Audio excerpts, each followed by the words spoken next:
LiberalViewer presents.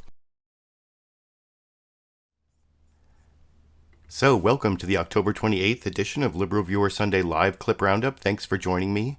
I've picked out the weekend's 15 best, most newsworthy clips for what should be a really educational, informative, fair use media criticism and political analysis show for you all tonight. The topic is, it's a dark topic. I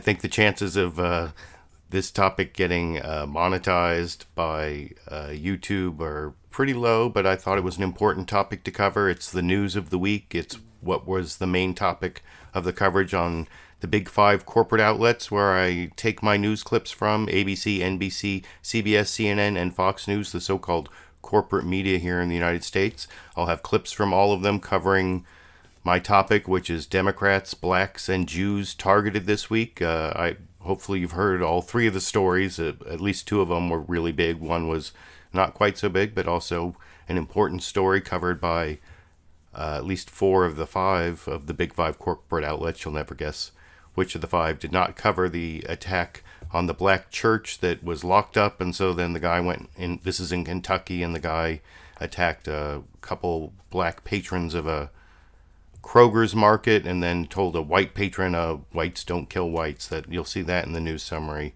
It's like I said, it's a really dark topic this week. I am going to start off with Bill Maher monologue jokes.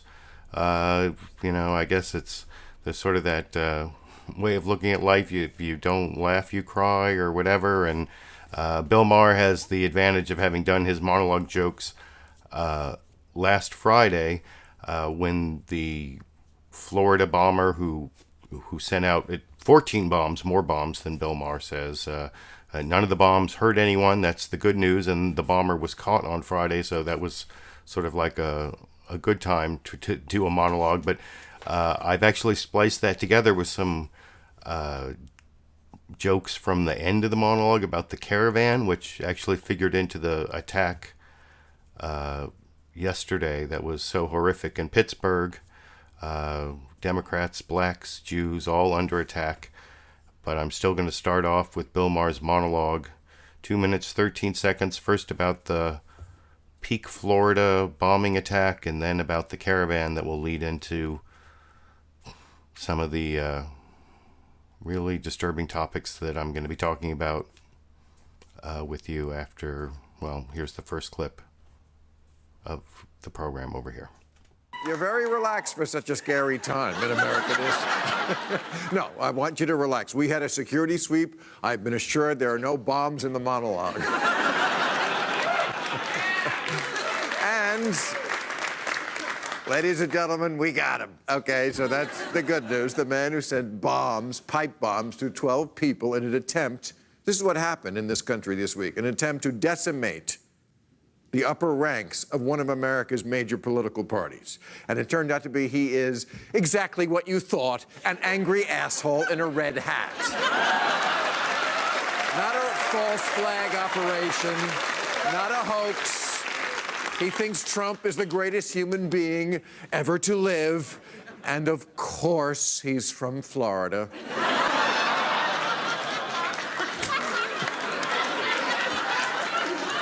And I couldn't make this up, a stripper. A bomber who also strips. Experts call this peak Florida. That's Florida. Trump is mad at the bomber, too. Not because of the bombing, because it hurt his momentum. He actually said this out loud. It hurt his momentum with the midterm election. Because before, we were talking about my great caravan, the caravan. I gotta say, Republicans, what a bunch of panicky, fear-based babies. Trump's whole closing argument is, what was that?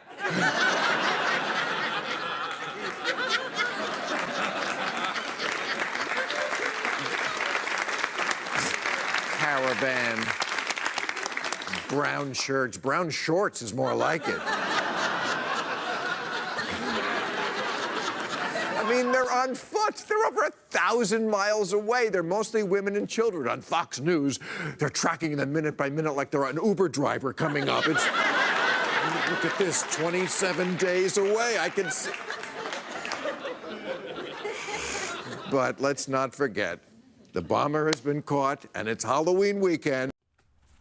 And things kind of went downhill from there. That, like I said, that was Bill Maher's monologue on Friday, and everything else is much darker than that. By the way, if you want to follow, down in the video description, there's a link to the entire Bill Maher monologue and to the source of all my clips. There's also a link to my clip list of the 15 clips and 2 still images I will be showing you.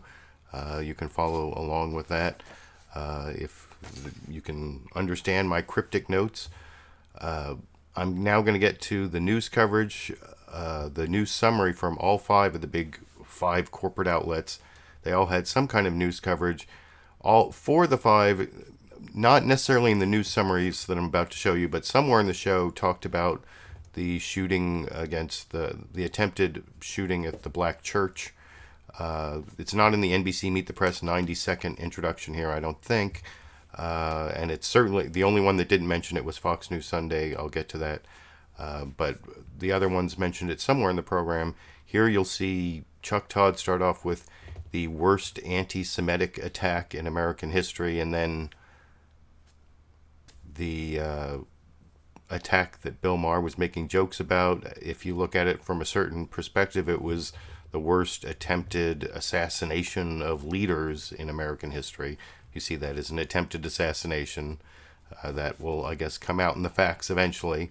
So anyway, I will talk with you about that a little more after I show you the 91-second clip from NBC's Meet the Press, the very beginning news summary this morning here. Good Sunday morning.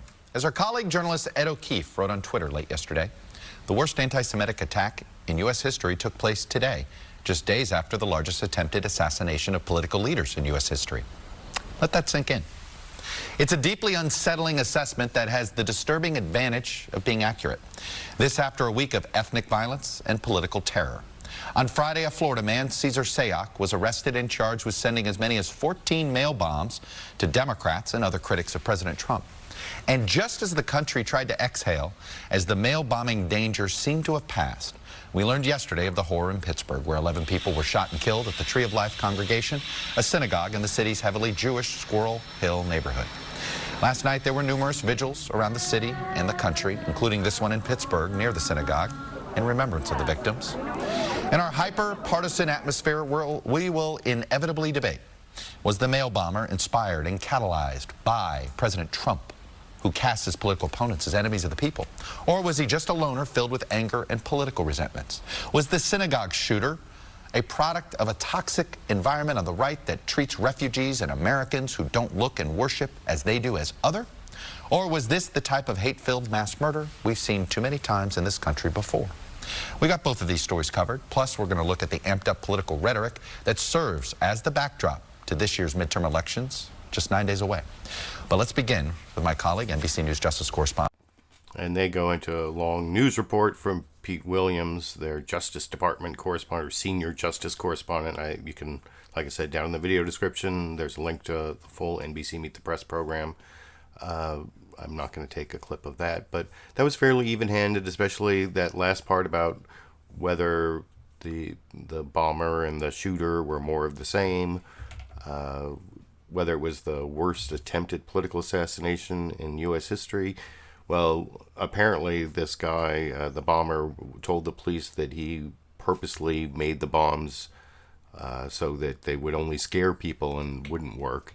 Although I've heard other people say that he just wasn't that bright, that like the family lawyer was speaking to the media. The family lawyer for the family of the Florida bomber was saying that he had like the maturity of a 14-year-old, or I don't know. I guess that'll all come out eventually. But whether you think that's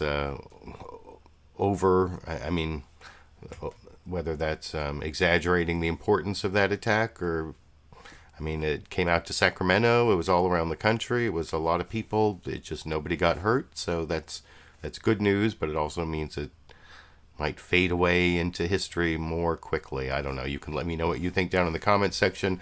I actually think this next news summary from ABC's This Week with George Stephanopoulos was probably the best one. It has all those elements you saw from NBC, the political climate, the two attacks, plus it mentions the Kroger's attack in Kentucky, which I think is important to include in the week's political violence roundup, I guess.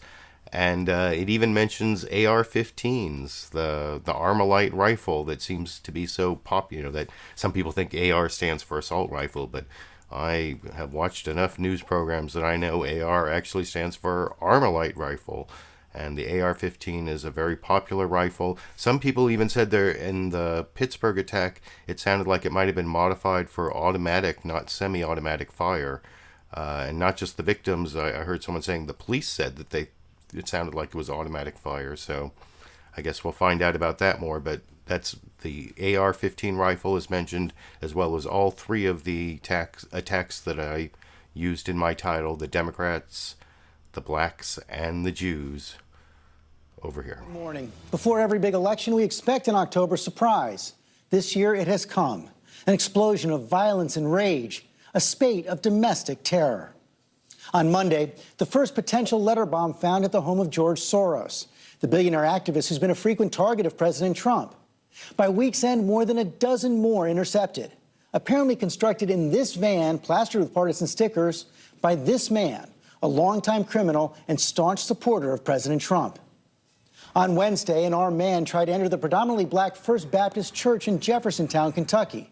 Unable to break in, he walked to a Kroger's down the street and shot two black victims to death, passing right by a white man in the parking lot, saying whites don't kill whites. Then came Saturday. The Sabbath worship at the Tree of Life Synagogue in Pittsburgh shattered by semi-automatic gunfire and the chilling scream, "All Jews must die." This morning, our hearts ache for the victims as we absorb the shock. But how surprised should we be? This is at least the fourth mass killing in America using an AR-15 since the Las Vegas massacre just over a year ago. The third mass shooting in a house of worship in the last 3 years. Across social media, hate speech and anti-Semitism are rampant and on the rise. All against the backdrop of the ugliest political climate in modern times. At the center, an unapologetically incendiary president, untrammeled by traditional norms of civility. We will do our best to make sense of it all this morning, and we begin in Pittsburgh, now the site of the single worst attack against Jews in American history. My This Week co-anchor Martha Raddatz is there. Good morning, Martha.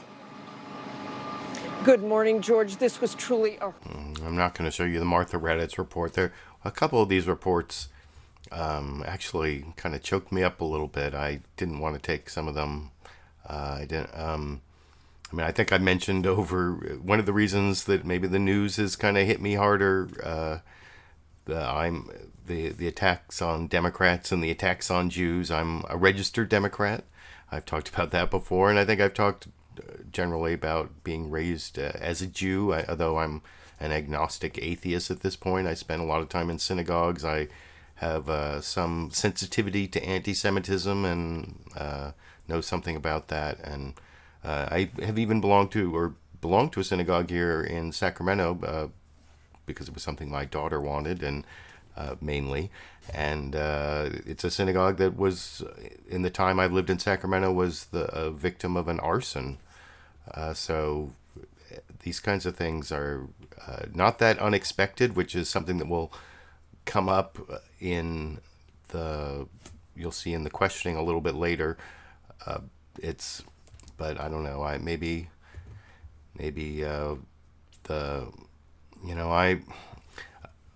I've been having some worries about the political climate here in the United States.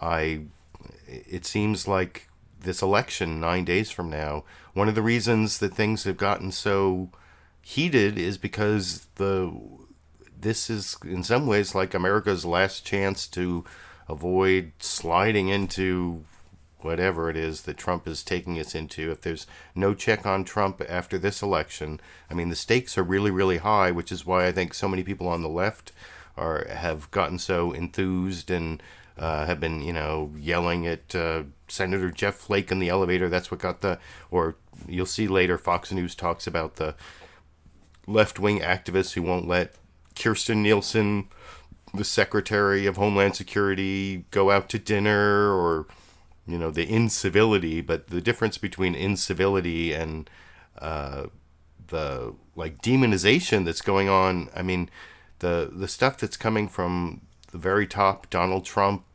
well, I mean, I'll get into all that, but when I get to some of the additional clips, but it's just, I mean, I have some hope that, you know, things are going to turn out well in the midterms, and things are going to, you know, there'll be a strong reaction to Donald Trump, and things will start, the backlash against this terrible Trumpism and the terrible place our politics has gotten to will start to move in the other direction, and it could all start in midterm elections. And on the other hand, things could go the other way, and I'm kind of afraid of that. And I don't know, you can let me know what you think down in the comment section, but I'm going to keep going through these news summaries. The next one is CNN State of the Union, where Jake Tapper, he says the state of our union is frankly devastated, and you'll see he covers all the same. He doesn't talk about the Armalite rifle, but he does cover all three of the attacks on Democrats, the attack on blacks, and the attack on Jews in the 1 minute 39-second news summary over here. Hello, I'm Jake Tapper in Washington, where the state of our union is frankly devastated. 11 innocent people were brutally murdered Saturday when an anti-Semitic gunman opened fire inside a Pittsburgh synagogue, turning a peaceful place of worship and hope into a crime scene of death and destruction. The gunman, armed with an assault weapon and at least 3 handguns, stormed the sanctuary, shouting anti-Semitic slurs. 2 police officers and 2 SWAT officers were wounded in the confrontation. One FBI official calls it, quote, the most horrific crime scene he's ever seen. Today, the alleged gunman is in custody and facing 29 federal charges, including hate crimes. On Saturday, President Trump denounced anti-Semitism and called for the death penalty for the shooter. This evil anti-Semitic attack is an assault on all of us. It's an assault on humanity. It will require all of us working together to extract the hateful poison of anti-Semitism from our world. The brutal slaughter in Pittsburgh ends what's been a hate-filled week in the United States of America. A mail bomber terrorized former presidents and others whom President Trump has singled out for criticism, and a shooter targeted and murdered 2 African Americans in Kentucky after failing to storm a largely African American church. All of this in the days before what's been described as likely the deadliest attack on Jews in the history of the United States. CNN's Jessica Dean joins me now from Pittsburgh, where officials are about to brief report. And you'll see the State of the Union was actually, it airs first at 6 a.m. Pacific time, then at 9 a.m. Pacific time. That's my time. And you see there that they were going to be interrupted by the news conference from Pittsburgh. And so the 9 a.m. version is kind of different from the 6 a.m. version. And there's this weird thing that Jake Tapper did with Adam Schiff, where he let him redo a question that I'm going to show you a little bit later after I finish the news summaries and show you the Kirstjen Nielsen clip, because that's the other clip or the other newsmaker I put in my news summary, and Fox News does not really do a good job.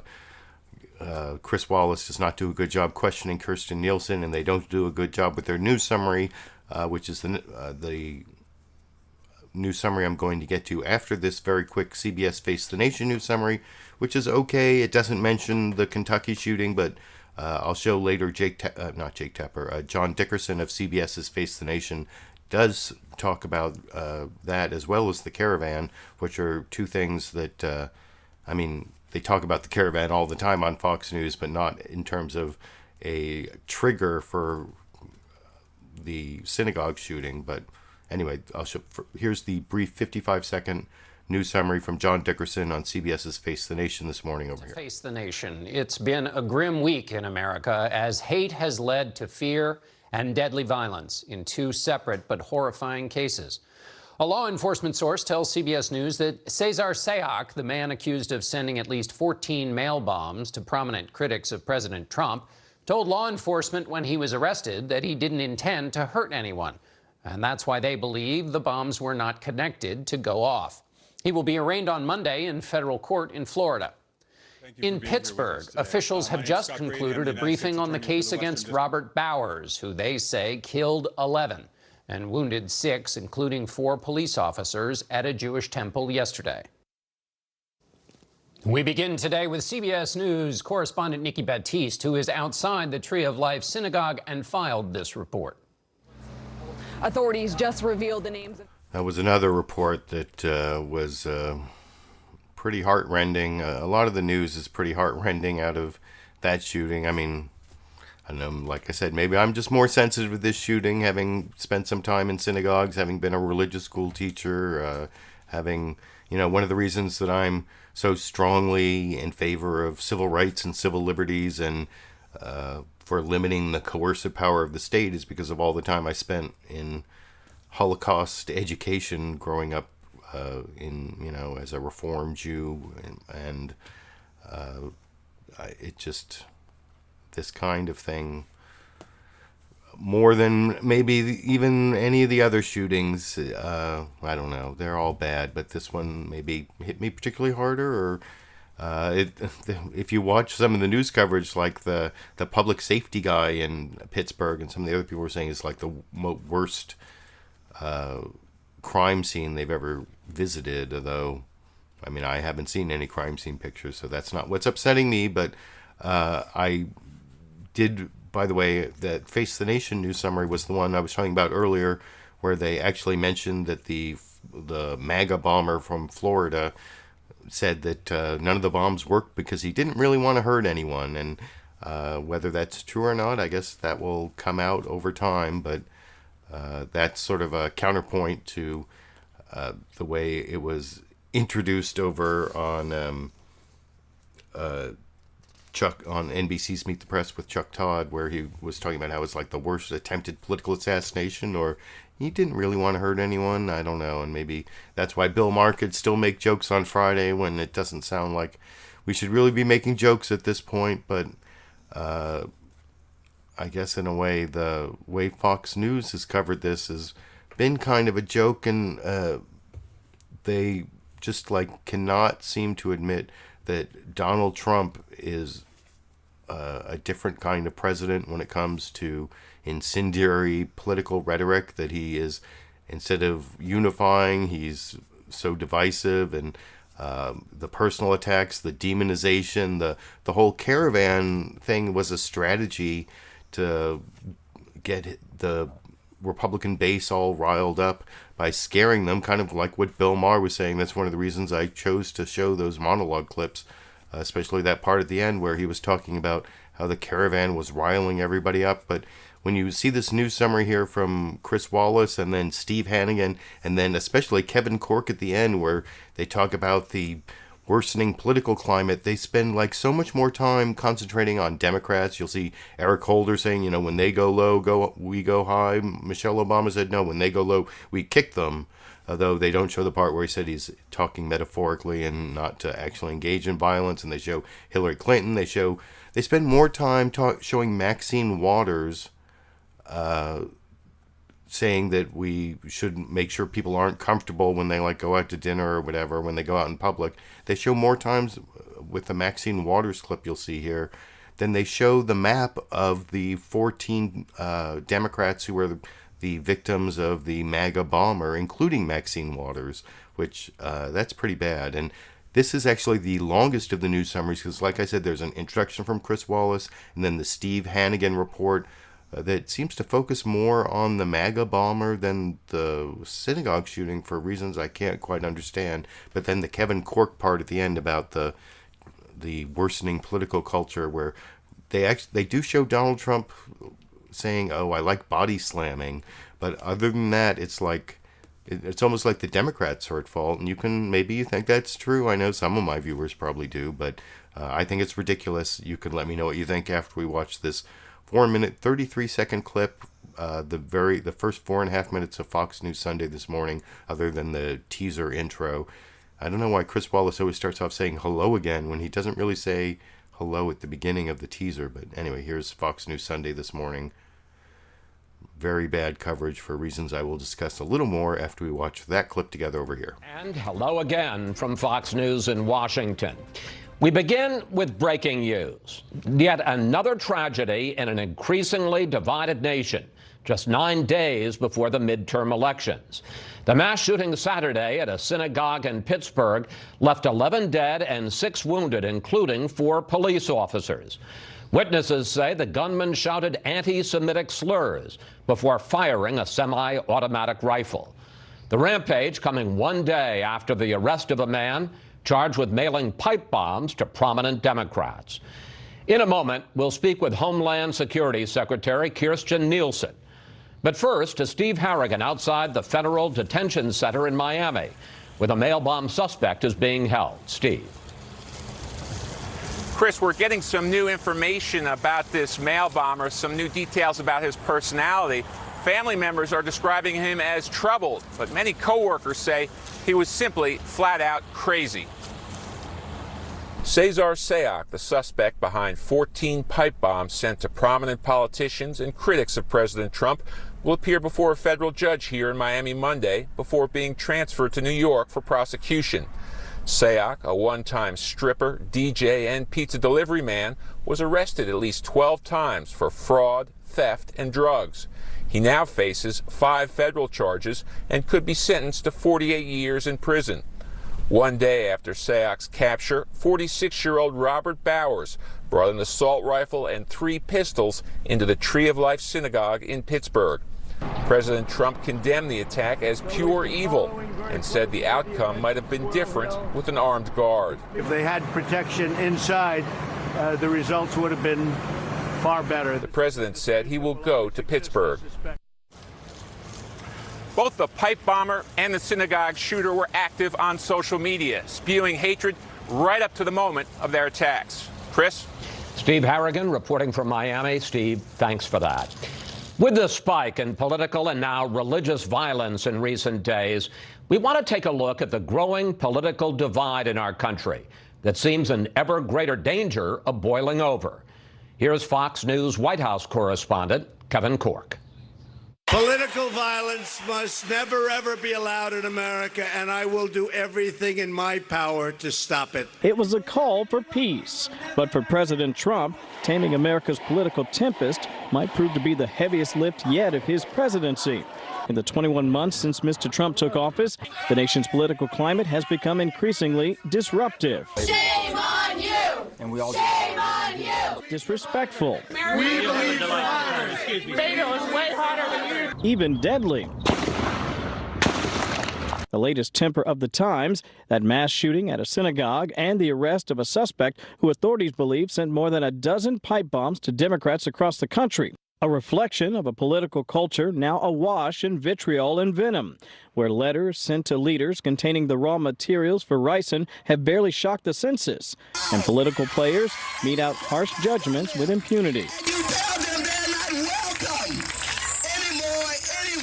You cannot be civil with a political party that wants to destroy what you stand for, what you care about. But Michelle says that, when they go low, we go high. No. When they go low, we kick them. Any guy that can do a body slam, he's my kind.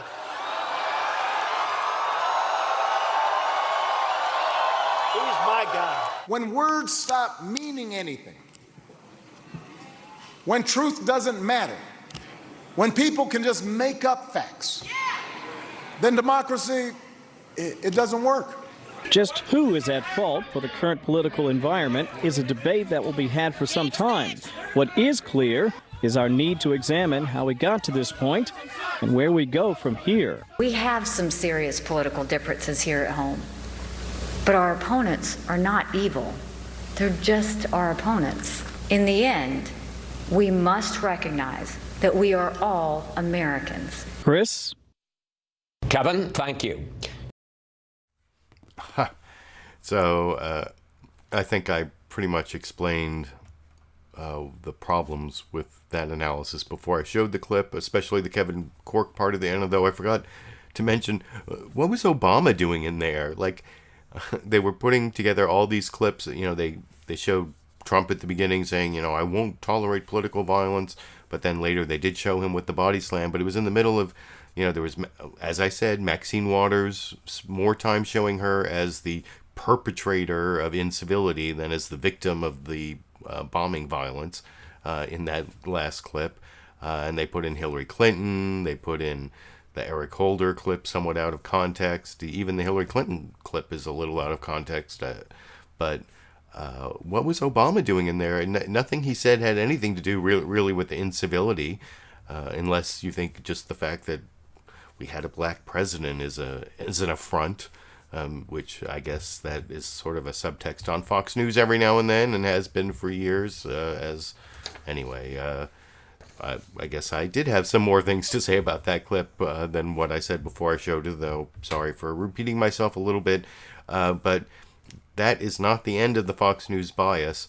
Fox News was the only program that had any representative of the Trump administration on today. I don't know which of the other programs asked for someone from the Trump administration to come on. Actually, Jake Tapper mentioned on State of the Union that they asked and could not get anyone, which is why he had Anthony Scaramucci on instead. And I did not take any clips of Anthony Scaramucci. But the one Trump administration official who was out there was Kirstjen Nielsen, the Secretary of Homeland Security, and she did this bizarre thing about the caravan on Fox. Fox News has been drumming up this caravan, this threat from the caravan, and even in the middle of the bombings, they had her out at the border talking to someone on Fox News earlier this week wearing these sunglasses and like a bomber jacket, and it was pretty inappropriate.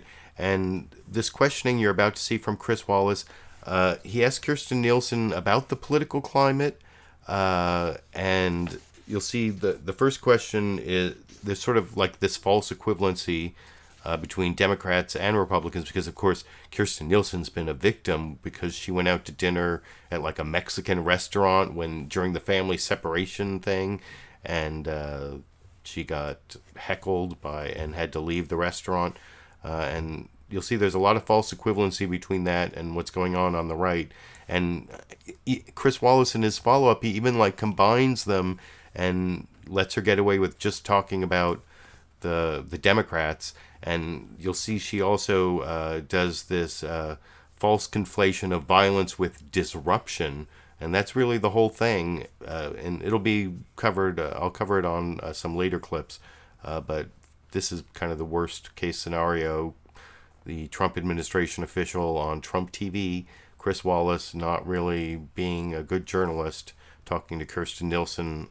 And there's a little bit at the end that I left that I'll talk about after we watch it together over here. I want to hold up, you can't see it, but I'm going to hold up the front page from the Washington Post from yesterday about the capture of Steyer. And it doesn't say suspect arrested. What it says is bomb suspect, outspoken supporter of Trump. What responsibility do you think President Trump bears for the actions of this individual? I think the president has made it extraordinarily clear that we will never allow a political violence to take root in this country. I firmly believe in the First Amendment, but anybody who uses the First Amendment as a cover to threaten or commit an act of violence will not be tolerated. There is no place for hate in this country. Hate is hate, violence is violence. We will do all we can at the Department of Homeland Security to ensure that such attacks are not perpetrated. We've been talking in this program about the coarsening of our political discourse. During the height of the family separation controversy, you were at a restaurant where you were heckled as you ate in the restaurant, and later protesters went to your home and blasted audio of crying migrant children outside your home. A couple of questions, Secretary. What those protesters did, do you think that was over the line? And what do you think the president's rhetoric and politics have contributed to the growing incivility and rancor in our politics? I think that folks, first of all, to the extent that folks exercise their First Amendment rights, that is protected in our country. But there is a line when those choose to use the First Amendment to incite violence, to incite disruption, rather than being constructive, to have conversations that instead tear Americans apart. I do not support that. There was a time very recently, Chris, where I daily had to review myself all of the death threats against the great men and women of the Department of Homeland Security, who every day wake up to try to enforce the law and protect other Americans. There is an appropriate way to express your solutions, to express your ideas. I welcome them at all times, but these calls to violence, these calls to disruption are not effective, not productive, and frankly, they just contribute to additional deconstruction of our ability to work together. All right, let's turn to perhaps your day job. You've got a lot of day jobs. Immigration. There's a report that the president is considering making a major speech this week in which he will announce that he is sealing the border even to people seeking asylum. On what legal basis? And you see, like I said, I kept that playing because you see Chris Wallace does ask her about the caravan. And for some odd reason, you saw the chyron at the end there about the migrant caravan. That was also, they had that chyron up, that's the lower third text is called a chyron. They had that up while she was talking about the political violence. She was also, like I said before I showed the clip, she definitely conflated inciting violence with inciting disruption. Disruption? I don't even know what that means, but there actually is a long, proud American tradition of being disruptive, civil disobedience, that kind of thing. That is actually very American, and even though it's not quite First Amendment protected, if it's civil disobedience, that means you're like doing something that can actually get you legally arrested. So it's not First Amendment protected, but it's still a proud American tradition if it's nonviolent civil disobedience. And so that's why I don't like the disruption going with the violence in her statement there. And I forgot to mention at the very beginning of that clip, you saw Chris Wallace show the front page of the Washington Post, and he was really outraged about that in a clip that I didn't take from the panel discussion later, that they mentioned that the Washington Post was emphasizing the way the MAGA bomber was a Trump supporter, and that's actually why a lot of people are calling him the MAGA bomber, but he may not have been that malicious a bomber, since, like I was talking about earlier, he apparently is claiming that the bombs were constructed not to work. But anyway, that's sort of neither here nor there, a tangent. I don't want to go down again or whatever, but I am going to show one more Fox News bias clip a little bit later when you see another false equivalency on the right versus left, incivility versus demonization and violence. And on that topic though, I want to show this weird, like, I don't know, it seems like maybe a journalistic lapse on Jake Tapper's part. He seems to sort of have given Representative Adam Schiff a do-over. It may just because of the weird circumstances I talked about earlier, where CNN State of the Union was interrupted about 13, 14, 15 minutes in, I think, or was it 9 minutes in? Anyway, somewhere in the first 15 minutes, the program was interrupted by this press conference out of Pittsburgh, and they were interviewing Adam Schiff at the time, actually talking about anti-Semitism. And you'll see, actually, Jake Tapper uses the K word to describe Jews. He's Jewish. Adam Schiff is also Jewish, so it's like two Jews walked into a corporate news network and had this conversation where Jake Tapper gets to use the K word because he's Jewish. You can't use the K word if you're not Jewish, but it's like the N word. Some people can use it, some people can't. He doesn't apologize for using the K word in the original clip. And what I've done here is I edited out the news conference, which lasted quite a while, and some of the responses from Adam Schiff live to the news conference. And then when he talks about George Soros, because I'm going to get into the whole George Soros anti-Semitic dog whistle thing in several clips and a couple still images that I'm going to show you. But first I'm going to show you these two clips of Adam Schiff talking about those issues before and after the news conference that were recorded or that were broadcast live on CNN State of the Union, the 6 a.m. version, 6 a.m. Pacific time. But then after that, I'm going to show you like a 2-minute, 11-second clip covering all the same topics from the rebroadcast of CNN State of the Union. It's not live. If you look down in the... this corner of the screen for the second clip, it won't say live like it does in this clip I'm about to show you.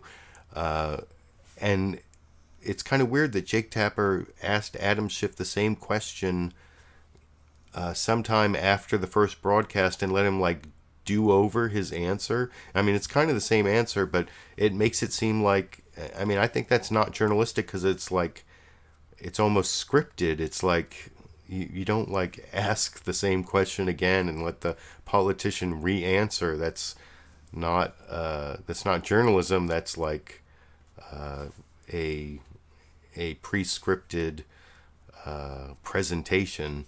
Although I think it's just because of the weird circumstances, and he wanted to get the clip, so he like re-interviewed him with the same question. Anyway, so that's why I'm about to show you these two clips where Adam Schiff, in some sense, says the same things. The first one is like 4 minutes 19 seconds long.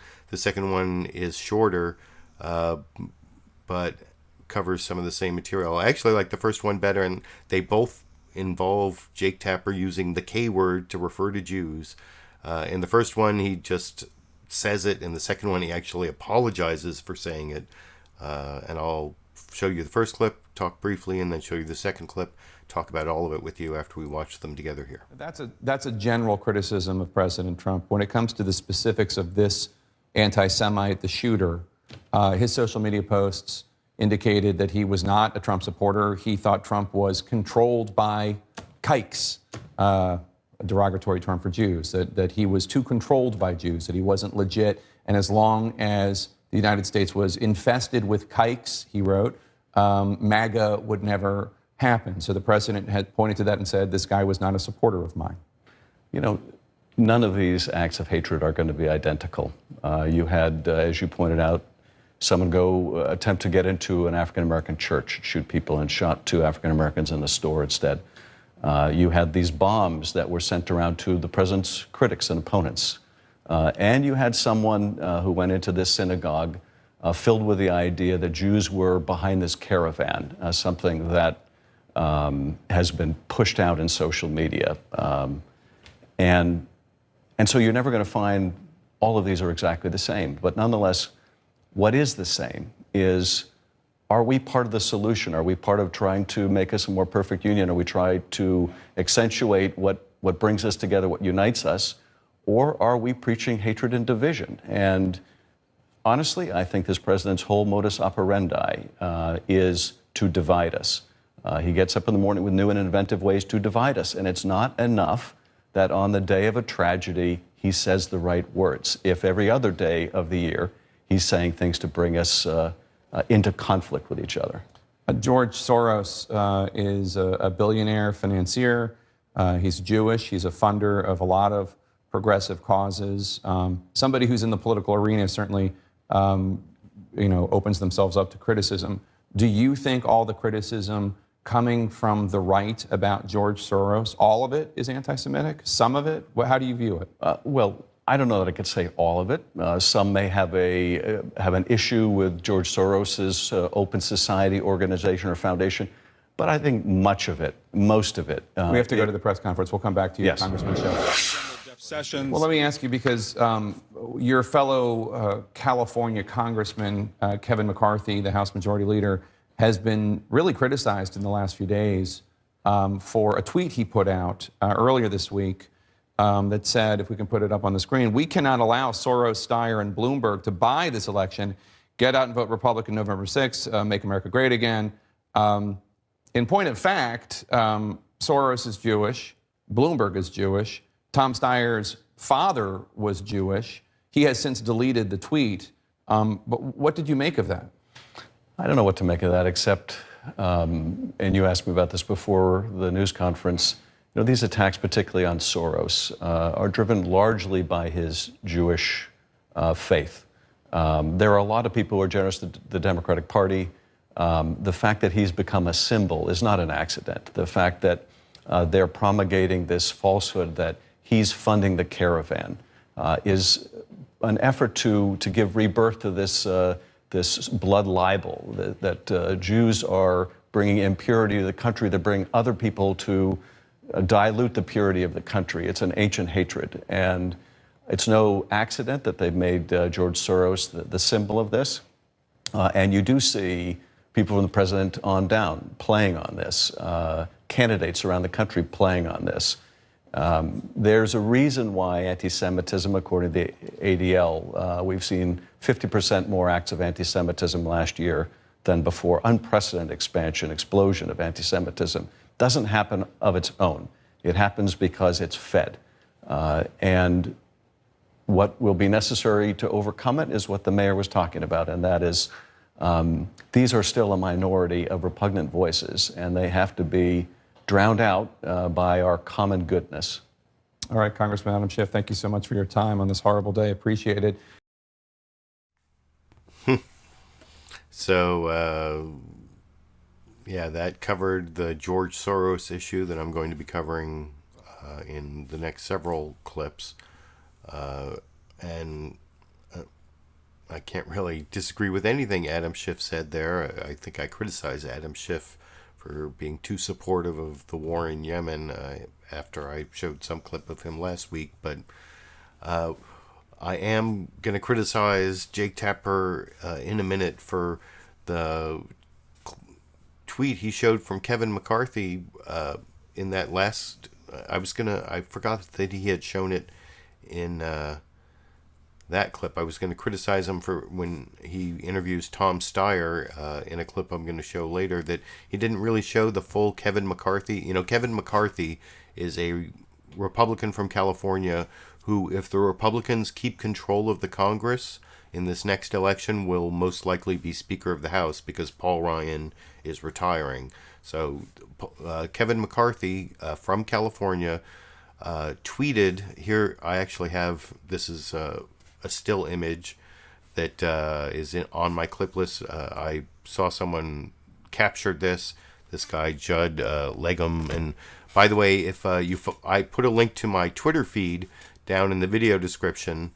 If you followed me on Twitter, you would have seen I already retweeted this earlier today, so you would have already seen this. But this is the actual Kevin McCarthy tweet. It's not only Soros, Steyer, and Bloomberg, but it's got this picture, this dark picture of Soros with the word Soros, which I don't know, for some people in the alt-right, I guess the word Soros is like a synonym for Jewish banker. I don't know, but you noticed in that last clip, Jake Tapper didn't show the picture. He just showed the Kevin McCarthy tweet. And the other thing, like I said before I showed that clip, that I wanted to criticize Jake Tapper for is that maybe because of the interruption there of the news conference in the middle of Adam Schiff's answer, after they went off the air, I assume, he continued the interview with Adam Schiff and gave him a do-over on the 4-minute 19-second answer you saw that turned into this 2-minute 11-second answer in the rebroadcast of CNN State of the Union. And like I said, if you look in the corner, right over here, it will show that it's not live. And the time is different. This is 3 hours later. It's not live. And Adam Schiff is basically giving a new answer to the same question, which should Jake Tapper be giving a politician the chance to answer the same question again? That seems like some weird scripted performance piece rather than journalism, though I think I understand it. I'll give Jake Tapper a pass. And then you'll see he asked the same K-word question again because, of course, he's Jewish, so he can say the K-word, but In this version, he actually apologizes for using this derogatory term, but he wants to let you know what the guy actually said. And here is Adam Schiff's answer after he's had a chance to distill it down to a much shorter, or half the time, on the rebroadcast of CNN's State of the Union with Jake Tapper from this morning over here. Defenders of the president point out, A, he's a strong supporter of Israel. B, he had, Ivanka converted to marry Jared, and he has 3 Jewish grandchildren. And C, they point out that this shooter, this deranged anti-Semite in Pittsburgh, had several social media posts in which he blamed President Trump for being too cozy with Jews, controlled by kikes, as he put it. Apologies for the language, but it's important people know what this guy said. How do you see this incident in that light? Well, first of all, having Jewish children or grandchildren or support for the government of Israel isn't a license to traffic with people who are anti-Semitic. It doesn't give you carte blanche. And more than that, once you put this bile into the bloodstream, you can't control it. Yes, this shooter thought Trump didn't go far enough to keep Jews out of the country, to stop Jews from infiltrating the invaders. But he also believed, this shooter also apparently believed, that Jews were funding this caravan. And so when the president and supporters of his or people around him attack George Soros and say Soros is funding this caravan, they are trafficking in a well-known and historic anti-Semitic trope. Do you think that those who attack Soros are being anti-Semitic? I do. Not all of them, but there's a reason why he's being singled out. He's a major donor of the Democratic Party. He's not the biggest donor. He's not the only donor. He's not being singled out because of his height or his eye color. He's being singled out because he's a symbol. And for those who are in the world of white nationalism, he's a profound symbol of the Jewish conspiracy, the well-funded Jewish cabal of bankers and others that are controlling the country, that are polluting the purity of the American bloodstream. Congressman Adam Schiff, thanks so much for being here on such a horrible day. We appreciate it. It could have been so much worse.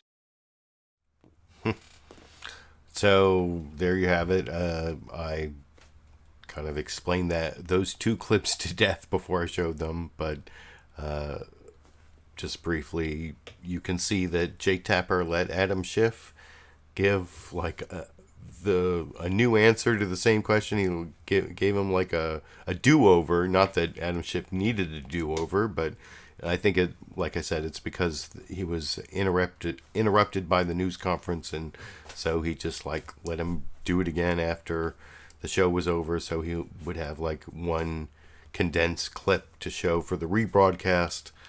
But it is kind of weird journalistically to let a politician answer the same question over again right after you did it. So that's why I let you look at those 2 clips juxtaposed for my media criticism show that I think I've given my media criticism ad nauseum in this example, but not that I really disagree with anything Adam Schiff said, like I said before or after with the previous clip.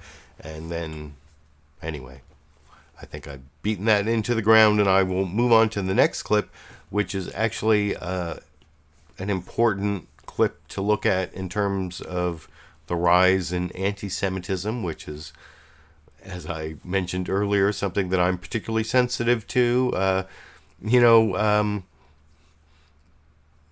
One thing I've been thinking about recently is whether, I've talked about how I was raised Jewishly, and I don't know if, is being Jewish an ethnicity, or I had this experience a month or so ago where I went to a comedy show for comedian Moshe Kasher, who is also Jewish. I thought it was a really funny show, but I was one of 20 people in the front row around this stage, and for some reason Moshe Kasher pointed me out and said that he could tell I was Jewish by looking at me, which, is, not, I'm an agnostic atheist, but I was raised Jewishly. I'm ethnically Jewish, like I said earlier. And it made me start thinking, maybe being Jewish means you aren't white. The white supremacists don't accept Jews as white. There was actually the stand-up comedian before Moshe Kasher who did this whole routine on whether Jews were white or not. And the reason that Jews are supposedly white, and whiteness and race is a whole social construct that is hopefully something that will die out over the years, and humanity will forget about in the 22nd century or the 24th century if you're a Star Trek fan like I am. But the point I'm trying to make is that being picked out of a crowd as Jewish makes me think that it's not that different from, for example, being black. Because some people say being Jewish is different from being black because you can pretend you're not Jewish if you want to in a crowd, but you can't pretend you're not black. But apparently, at least in the front row of a Moshe Kasher comedy show here in Sacramento in the last month or so, I stuck out like a Jew thumb. So maybe I should just accept it. But even though I'm an agnostic atheist, but that's kind of one of the points I wanted to make. But I don't even know how I got off on that whole tangent. Oh, that's right, because there's this huge spike in anti-Semitism, apparently. And the head of the Anti-Defamation League was on 2 different shows. This week with George Stephanopoulos was the second one, so that's why I don't have any news clips from that show, just the news summary, because I watched NBC's Meet the Press first, and here's Chuck Todd letting the head of the Anti-Defamation League, Jonathan Greenblatt, talk about the problem of anti-Semitism, which is, I guess, what led me into that whole digression, and then I will talk with you a little more about anti-Semitism after we watch this clip from NBC's Meet the Press this morning together over here. I want to get you to react to something the president said, because according to your organization, this is likely the deadliest attack on the Jewish community, perhaps in the history of the United States. Here's the president yesterday in Indianapolis. This was an anti-Semitic act. You wouldn't think this would be possible in this day and age, but we just don't seem to learn from the past. It's that last sentence I'm curious for you to react to. He said you wouldn't think this would be possible in this day and age. Is he right? Well, unfortunately, he's wrong on that. I mean, at the ADL, we've been tracking anti-Semitism for over 100 years. We look at anti-Semitic incidents, and in 2017, Chuck, we saw a 57% surge of acts of harassment, vandalism, and violence report, because we also monitor anti-Semitism online. Right. And we've seen a marked uptick in anti-Semitic harassment of political figures and other individuals simply based on their faith. So we are living in a moment where anti-Semitism is almost becoming normalized, and that should shock and move all of us to act. Well, you say it's normalized. There was a time in this country it was normalized. Trust me, my mother reminds me of it quite a bit in the 40s, 50s, and 60s. It went away after a while. What's your explanation as to the re-rise of this? Well, yeah, I think it's worth pointing out. I don't know that it ever went away. I mean, the ADL worked to fight it in the 40s and 50s and 60s. Right. And today we are seeing this resurgence. I think there were a few factors. So number one, we are seeing an environment in which anti-Semitism has moved from the margins into the mainstream as political candidates and people in public life now literally repeat the rhetoric of white supremacists. And they think it's normal and permissible to talk about Jewish conspiracies, manipulating events, or Jewish financiers somehow controlling activities. And that is awful. And secondly, not only is the political environment contributing to this, social media is amplifying and accelerating it in shocking ways. And so Silicon Valley is a part of the problem and needs to be a part of the solution. I hear you on social media. What about in the political world? You talked about financiers. George Soros is a Democratic donor, and he frequently is always described, his religion is always included in the description. Other billionaires, their religion isn't always included in their description when they contribute to candidates. What would you say to that? Look, the attacks on George Soros are appalling.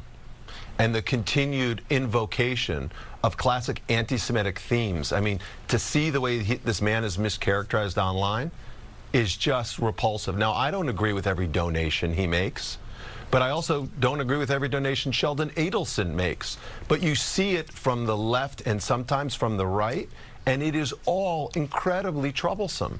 So I think whether you are, an elected official bringing a Holocaust denier to the well of the House of Representatives for the State of the Union, or you are a political candidate, again, invoking anti-Semitic myths about Jewish conspiracies, or frankly, you're a religious leader who calls Jews termites. I was just going to ask you about Louis Farrakhan and the tolerance that some people on the left still have for him. No. Yeah, this isn't an issue of left-right. It's about right and wrong. And we should be able to speak truth to power whenever people in public life speak out with stereotypes and scapegoats that we know, as you were alluding to before, have been used for hundreds and thousands of years, not just to slander the Jewish people, but to wound them and kill them. So, like you said at the top of the show, this was the single deadliest attack on the American Jewish community in our history. And it's incumbent upon us to stand up and to speak out and to say, we will not accept this, not for another minute. All right, what could the president do in a... So that was, like I said, Jonathan Greenblatt from the ADL. It was on two of the shows. He said basically the same thing, talking about the biggest spike in the entire time the Anti-Defamation League has been taking these statistics. In 2017, was it like 57% increase? In 2016 was like 20 or 30% increase. It was, why has there been this huge increase in anti-Semitic incidents? I don't know. I guess that there's something to be said for what his point that, it's not left or right, it's right or wrong. And although the Louis Farrakhan example, Louis Farrakhan is black, but is he on the left? He's like a black nationalist. I almost think of him as a black conservative in some ways, because he's a separatist. Whether Farrakhan's on the right or the left, that's kind of debatable. Not that there's not anti-Semitism on the left. I am not a Zionist by any... I actually believe in Palestinian rights, and I'm no supporter of Bibi Netanyahu. If you've been watching the last 287 episodes of my LiberalViewer Sunday Live clip roundup many, many times, I've taken clips of Bibi Netanyahu and not been a big fan of his. The right-wing Israeli government. I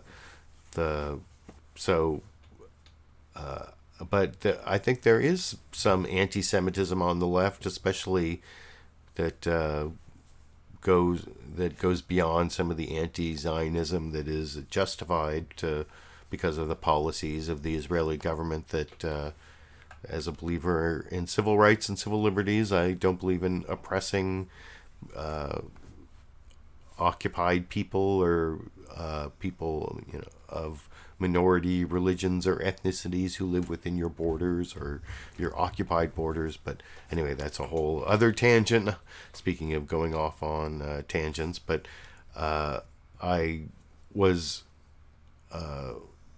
gratified to see that Chuck Todd brought up the whole George Soros thing, or let Jonathan Greenblatt bring it up again, and that's going to be a topic in the next couple clips here.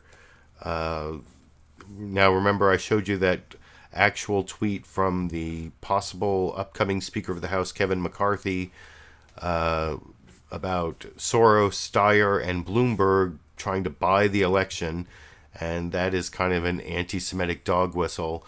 Here, actually, in Sacramento, last June, we had this primary election with a district attorney race, and the Republican district attorney in Sacramento County, Anne Marie Schubert, did the same thing. She did this whole like anti-Semitic dog whistle thing with George Soros. Here's like a screenshot from her Sacramento under attack page. It's still up. There's a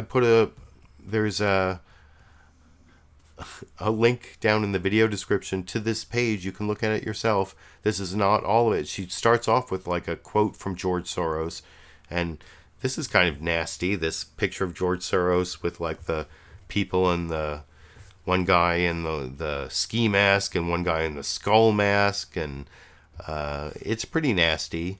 And I don't think Jake Tapper showed how nasty the Kevin McCarthy tweet was. I showed that in the previous clip with Adam Schiff, and he brings it up again. One of the three people mentioned here, it's Soros, Steyer, and Bloomberg. Well, Jake Tapper actually had Tom Steyer, this billionaire Democrat who has been funding these pro-impeachment ads here in California. Well, he was on CNN State of the Union, the rebroadcast. You'll notice this is also not a live interview, but at least it's not like a chance for the interview subject to re-answer the question like I showed with Adam Schiff. But here's Tom Steyer also talking about the whole George Soros controversy with the cropped version of the Kevin McCarthy tweet that doesn't show the picture of George Soros over here. Because House Majority Leader Kevin McCarthy tweeted something about you, and then he deleted it. I want to ask you about it. On Tuesday, he tweeted, "We cannot allow Soros, Steyer, and Bloomberg to buy this election. Get out and vote Republican November 6th. Make America Great Again, hashtag." Now, a spokesperson for McCarthy says that McCarthy condemns this week's violence, and the tweet was deleted before the attack on the Pittsburgh synagogue. I did notice that George Soros is Jewish, Michael Bloomberg is Jewish, you're the third, your dad is Jewish. Jewish, he's dead. Was Jewish. Do you think that's a coincidence? What do you make of that? Look, I have no idea what Congressman McCarthy was in his mind. I can say that his action, I think that the attempt to try and figure out what's in people's mind is a mistake. I think all you can really do is see what they say. And that was, in terms of interpreting what he said, that seems to me like a straight up anti-Semitic move. I think that that is a classic attempt to separate Americans. I think that absolutely falls into the category of what I'm describing as political violence. And I believe that what we are looking for in America is something completely different from that. And when people say, there's loud language on both sides, I think that is absolutely false, Jake. Because what we're seeing is terrible behavior, consistent, systematic political violence from Republicans. And when people stand up to it, then they describe that as strong language on both sides. I would argue that there's a complete difference between supporting injustice, creating injustice, and opposing injustice. And that's actually what we're seeing. Let's talk about the bomb that was mailed to you. Your tweet after the... So I pre-criticized that clip by talking about the way Jake Tapper didn't show the full Soros clip, but Tom Steyer makes a really important point about the false equivalency. I talked about that false equivalency a little bit from the Fox News clips earlier. I'll talk about it a little more later after this James Lankford clip. That's the next clip from CNN State of the Union. From CBS's Face the Nation. This is John Dickerson interviewing the Oklahoma Senator James Lankford, asking him about the caravan being funded by Soros and whether that means that Trump has some responsibility for the attack on the synagogue, because that was one of the things that motivated the shooter at the synagogue. And James Lankford says, no more than the Bernie Sanders thing, which I've heard that over and over again from the right. But Bernie Sanders never, there was a supporter of Bernie Sanders who shot Steve Scalise and tried to shoot up some other Republicans practicing for baseball. But it's not like Bernie Sanders ever promoted violence like Donald Trump did. And John Dickerson, to his credit, brings that up. And, earlier I mentioned how only some of the news summaries mentioned the shooting in Kentucky, the anti-black shooting where the guy wanted to shoot up a black church and ended up shooting 2 black people in a Kroger's market and let a white patron not get shot by saying, white people don't shoot white people. You'll see at the very end of this clip that John Dickerson also brings that up, although I'm not going to show the Senator James Lankford's answer, but I really disagree. That was the bonus Dash and Sandy clip coming at the end. I hit it by mistake, but I actually wanted to show you James Lankford talking to John Dickerson on CBS's Face the Nation this morning over here. One of the things that the shooter in this horrible shooting apparently said or was guided by was this idea that this caravan coming from Central America was being supported by globalists. Some people say George Soros' name. President Trump has made that same case. Do you see any connection between the shooter motivated by that and the case the president has been making? I don't, because this particular shooter also condemned President Trump, saying he was a globalist and that he was allowing some of this to happen. So I don't see any connection where you would connect the president to this particular shooting, just like I wouldn't see that connecting Democrats when a person walked up to a baseball game last year in Washington, D.C. and said, is this where the Republicans are practicing, and then opened fired on them simply because they were Republicans. So this issue about a shooting at Mother Emanuel Church in South Carolina, or shooting in a synagogue, or shooting at a Republican baseball practice, there's just hate-filled individuals that are very deranged. I think the distinction that let's be frank, the distinction critics of the president have been making is that he has been making this specific narrative claim that there are Middle Easterners in this caravan with no evidence that that exists, and that was the direct link to the shooter. So it's not just unfocused criticism, but a very specific narrative that this shooter seems to have picked up on. Again, we're back to the same issue. I believe also this same shooter was condemning President Trump for being a globalist at the time. So I don't see where President Trump is somehow to blame for this. Now, President Trump in his rhetoric is very direct, but I don't see how you connect President Trump to a person who's deranged going into a synagogue. He's been very clear about anti-Semitism, as well as all of us have been. That is a sick, vile thing. Let me ask you, Senator, about the larger issue of domestic terrorism. We had a number of incidents this week. You have this shooting, you have the attempted bombing, you have the shooting of 2 African Americans in Kentucky. You're a member of the Homeland Security Committee. So there you saw John Dickerson did bring up the shooting, the racist shooting of the 2 blacks in the Kroger market in Kentucky. I didn't think, John Dickerson also did bring up the way that Bernie Sanders didn't really have this incendiary rhetoric, so that was good, but otherwise, I don't know, it wasn't that really deep a discussion. I do have 3 clips that show sort of the pointlessness of trying to get non-partisanship 9 days before an election, especially if you have the 2 people, the 2 guests who are in all 3 of the next clips are the head of the DCCC, the Democratic Congressional Campaign Committee. So that's the committee that's supposed to get Democrats elected to the House of Representatives, and then the NRCC, the National Republican Congressional Committee, which is he's supposed to get Republicans elected, and the House of Representatives is so close it could go either way, and it's 9 days before the midterm election, so it's very difficult for them to do anything nonpartisan. It's actually even though it's like right after this big shooting and the bombing attempts, and so everyone's trying to come together.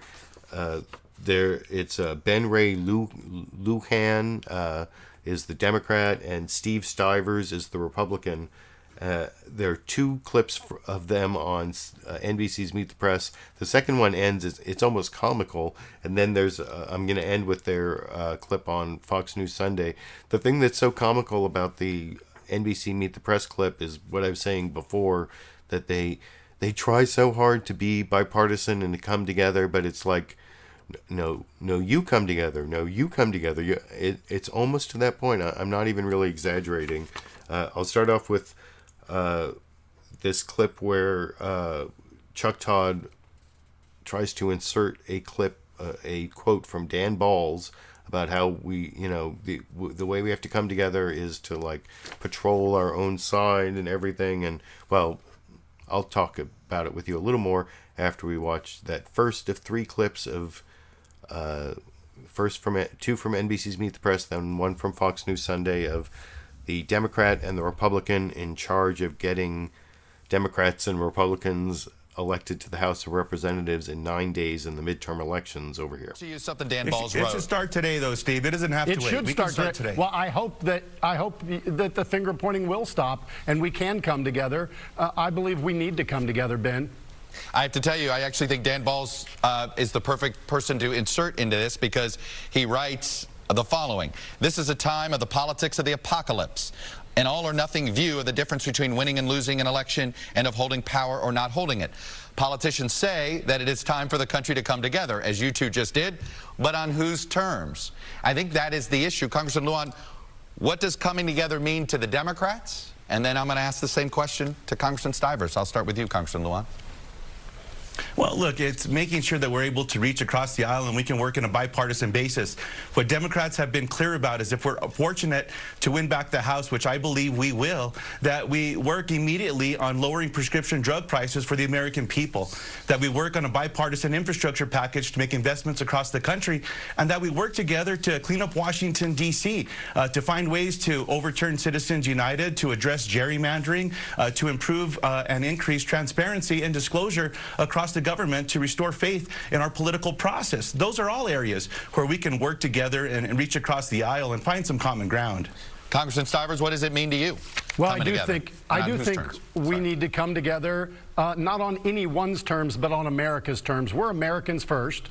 I agree with Ben that infrastructure is something that we all need, and we need to come together on. Lowering prescription drug costs. I'm not sure why Ben didn't talk about lowering health care costs. We need to come together on lowering health care costs, and I think we can do that. We need to listen to each other, no matter who takes the majority, and I think we're going to hold the majority, but no matter who takes the majority, it will be a razor-thin majority, and hopefully that will mean people will come together, Republicans and Democrats, to get things done. But I do worry about making sure that we do it in a way that we are focused on getting things done, not on just abolishing ICE or doing the things that are on the extreme. Congressman Stivers, I want to ask you about an ad. So you saw there that even though Chuck Todd was trying to get some bipartisanship and getting them to come together, wasn't really happening. And there was a little bit of that, no, you're pointing fingers, no, you're pointing fingers. And that same thing you'll see what happens at the end of this next clip, which also includes a discussion of George Soros with the Republican from Chuck Todd. And then he sort of I don't know, is it false equivalency, talking about the Koch brothers? You can let me know what you think after you watch this clip together, that also devolves into the like elementary school type. No, you come together. No, you come together. No, you people are bipartisan. Well, whatever. You'll see what I mean. It's kind of a fool's errand, as they say over in this clip. About an ad that you're running last week. One of the people targeted by the pipe bomb assailant was George Soros. Here is a part of an ad that you're running in Minnesota against a Democratic candidate there named Dan Feehan, paid for by the NRCC. Take a listen. Billionaire George Soros bankrolls the resistance and Dan Feehan. Feehan's employed by a Soros-funded liberal outfit in D.C. His campaign propped up by out-of-state super PACs backed by Soros's millions. Look at who finances Dan Feehan's employer. Radical George Soros, Wall Street's biggest banks, a crooked lobbyist tied to Pelosi. They pay Feehan's bills and fund his campaign. Why do you target George Soros? Our independent expenditure arm is independent, but that ad is factual, and it also it has nothing to do with calling for violence. That ad is a factual ad. Congressman Lujan, do you believe that that attacking folks of big money, you guys do it too, I guess, with the Koch brothers and things like that, are we inadvertently putting people, private citizens, in the crosshairs of politics that don't need to be? Well, look, Steve, I think on all sides we need to evaluate how people are being targeted. Even this morning, Kevin McCarthy pulled down a tweet where he was targeting George Soros as well as Tom Steyer and a few other leaders like Mr. Bloomberg across the country. I think that both committees should begin to look at how they operate into the future and what's going on even during the rest of this election cycle. But look, we built a strategy at the DCCC surrounding our candidates, talking about their personal stories and records of service, men and women who have served the United States in the military, CIA officers, FBI agents, people who have committed themselves to keeping our country safe. And we're going to continue to run ads that are telling their positive stories where our candidates are connecting with the American people. Let me ask you both. Ben, your ads in Colorado and in Washington have been called sleazy and personal attacks. I mean, I admit it happens on both sides. We probably both need to figure out how to clean things up, but that's a fact, Steve, and that's not us. That's the media calling them that. Let me ask Steve, well, hold on, Chuck, on that. Go ahead. Steve, you've also been running racist ads in New York, in Cincinnati, Ohio, and out in California. You could do something to pull those down. And I just think on all sides that everyone should monitor the tone here. Again, no more finger pointing, Steve. Let's make sure that we look within ourselves and we find the greater good there, Chuck. I agree with you, Ben, but let's both look within ourselves. All right. Steve Stivers, Ben Ray Lujan. Congressman Stivers, I fear you're right. It may be 9 days before everybody is willing to sort of calm things down, but let's hope there's a little more calm before the next 9 days. It doesn't have to wait, Chuck. We can start today. You should, Ben. All right, I will let you both go there. We should, Steve. We should. We both should. I hope everybody is safe in the campaign trail over the next 9 days. Gentlemen, thank you both for coming on. When we come back... Thank you as well, Chuck. A lot more people... You should. No, we should. No, you should. We should. No, we should. You should. Whatever. That was... I don't know. I thought that was kind of comical. But it's 9 days before an election, and the House of Representatives is in the balance. Maybe American democracy is in the balance. Some people are on edge. I feel kind of on edge. This news this last week didn't make me feel less on edge. But I only have one more clip before the bonus Dash and Sandy clip that I almost showed you by mistake. But it's one more clip of Ben Ray Lujan and Steve Stivers. Also appeared over on Fox News Sunday, where Chris Wallace didn't even really try to get them to come together like Chuck Todd did over there. Instead, he just played these two different ads, and I think it's another false equivalency from Fox News and Fox News Sunday. Chris Wallace, supposedly straight news journalist. You'll see the anti-Democrat ad makes Democrats look like they're supporting hooligans in the street who are going to destroy our society. And then the anti-Republican ad is he's like a rich Republican who gave tax cuts to the rich and made himself more rich. And apparently he didn't get more rich while he was in Congress, which I didn't have time to research. I don't know if that's true or not. That's what Chris Wallace claims, and Ben Ray Lujan doesn't really dispute that on Fox News Sunday. But like I said, and I'm not going to belabor the point hopefully too much after I show the clip. If you watch this clip, I think the anti-Democrat ad is so much more demonizing than the Republican ad, but you can let me know what you think after we watch that final news clip together, 2 minutes 47 seconds together from Fox News Sunday over here. This hour about the tone, the ugly tone our politics has taken, and I want to play some ads that both of your campaign committees, you're the two chairs of the campaign committees, have run against some of your opponents. Congressman Stivers, here's one that the NRCC ran against Democrat Elise Slotkin in Michigan. Here it is. I just don't even know why there aren't uprisings. Is this the quote-unquote mob? It's gone on too long. Liberal extremists tearing America apart. Elisa Slotkin is one of them.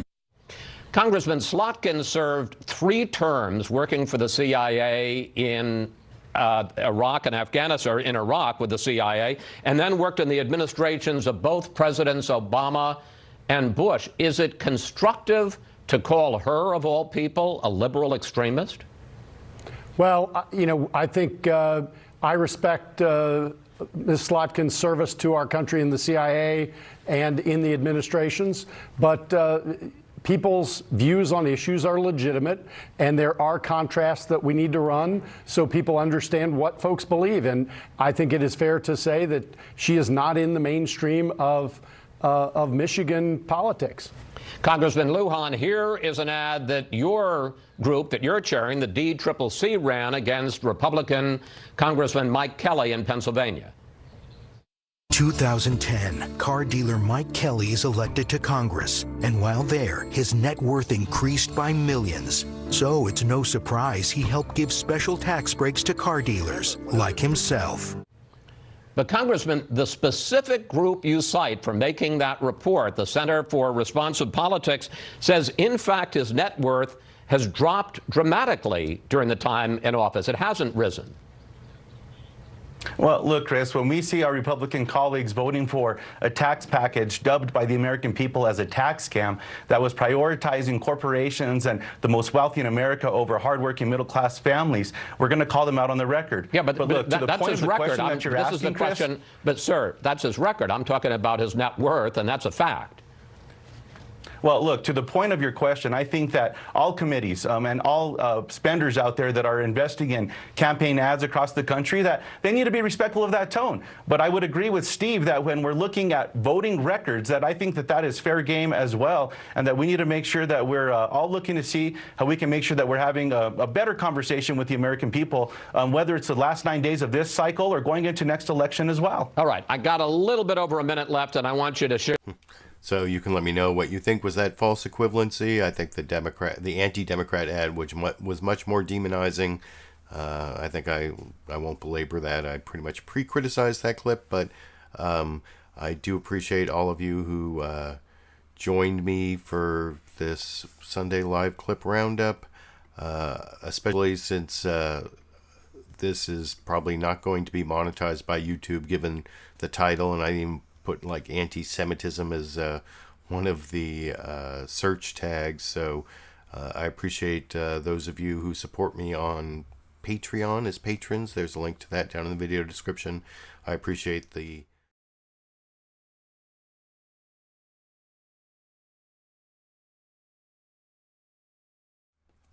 those super chat contributors during the show. That's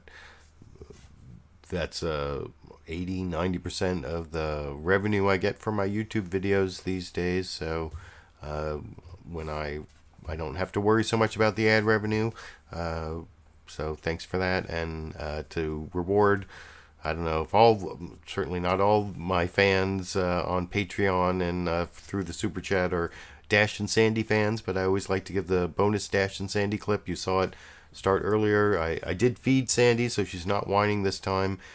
This is right before Dash and Sandy were fed, so I got them to congregate together just for my viewers a couple hours ago over here.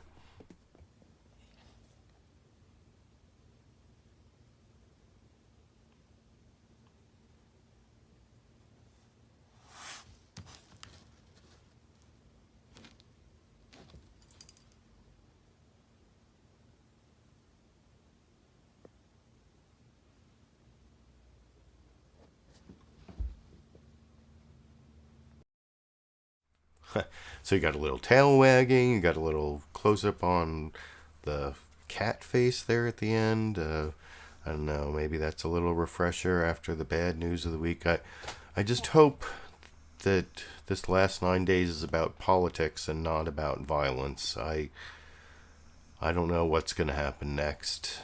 I hope there's a happy ending 9 or 10 days from now. You know, here in California, one of the things some people don't know is that it may take a while to count the votes, and there are 7 contested Republican seats here because of some of the mail-in ballots that we might not even know in 9 days. But I guess I will be back next Sunday, 2 days before the election. Whether I'll be doing some sort of special roundup on the night of the election or after the election, that's possible depending on what happens. But I will be back next week, and for every Sunday for the foreseeable future, picking out the clips that I think are most important and giving my criticism and commentary. If you like that, give me a thumbs up, give me a supportive comment, or I've shown you the other ways you can support my videos. And I guess until next week, or until I have some reason to make an edited, produced video, which doesn't seem likely with all the ACLU work I don't want to go into that I've had to do lately, I guess I will be seeing all of you around the internet.